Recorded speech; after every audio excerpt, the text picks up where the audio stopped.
श्री स्वामी समर्थ. श्रावण महिना सुरू झाला हे आपण सर्व जाणतो. हा एक शुभ महिना आहे जो भगवान शिवाचा सन्मान करण्यासाठी समर्पित आहे. या पवित्र महिन्यात मोठ्या संख्येने भाविक प्रत्येक सोमवारी कडक उपवास करतात आणि भगवान शिवाची कृतज्ञता व्यक्त करतात. 10 गोष्टी पहा ज्या तुम्ही शिवलिंगाला देऊ शकता. नंबर 1. दूध. दूध हे शुद्धतेचे प्रतीक आहे आणि जो भगवान शिवाला दूध अर्पण करतो तो सर्व प्रकारच्या आरोग्याच्या समस्यांपासून मुक्त होतो आणि दूध त्यांचे मन, शरीर आणि आत्मा शुद्ध करण्यास मदत करतो. ज्याला कालसर्प दोष आहे, ज्यांना राहू दशाखाली आहे आणि ज्यांना राहू सोबत चंद्र आहे, त्यांनी दुधाचा अभिषेक करावा. नंबर 2. बेलपत्रा. शिवलिंगाला बेलपत्र अर्पण करणे अत्यंत पूजनीय आहे. बेलाची पाने अर्पण केल्याने पाप दूर होऊन मोक्ष प्राप्त होतो असे म्हणतात. नंबर 3. मध.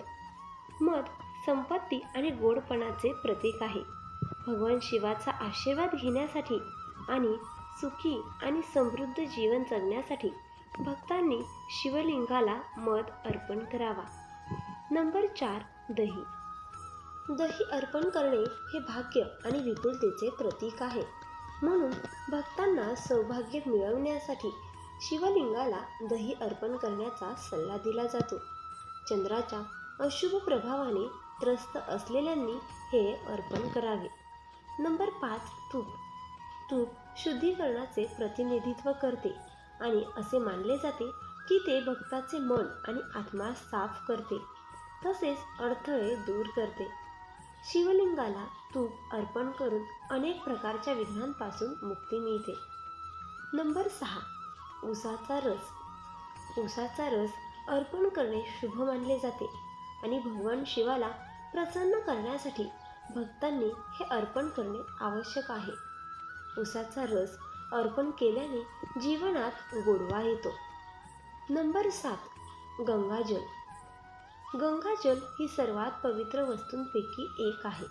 म्हणून भक्तांनी गंगा घाटातून ताजे गंगाजल आणून शिवलिंगाला अर्पण करावे. हे पवित्रतेचे प्रतीक आहे आणि हे अर्पण केल्याने वाईट कर्मापासून मुक्ती मिळते. ते महादेवाकडे क्षमा मागू शकतात. नंबर 8. चंदन पेस्ट. चंदनाची पेस्ट शिवलिंगावर लावल्यास जीवनात शांती आणि शांती येते. ज्याच्यावर मंगळाचा अशुभ प्रभाव आहे त्यांनी हे अर्पण करावे. शिवलिंगावर लाल चंदन अर्पण करावे. नंबर 9. इत्र. इत्र हे भक्ती आणि पवित्रतेचे प्रतीक आहे. तुमचे प्रेम आणि नाते दृढ होण्यासाठी शिवलिंगाला इत्र अर्पण करणे आवश्यक आहे. नंबर 10. साखर पावडर म्हणजेच बुरा. साखर पावडर एक गोड आहे, म्हणून एखाद्याने शिवलिंगाला हे अर्पण केले पाहिजे, कारण ते पंचामृताचा एक भाग आहे आणि दुसरे कारण म्हणजे शिवलिंगाला गोड अर्पण केल्याने जीवनात समृद्धी येते.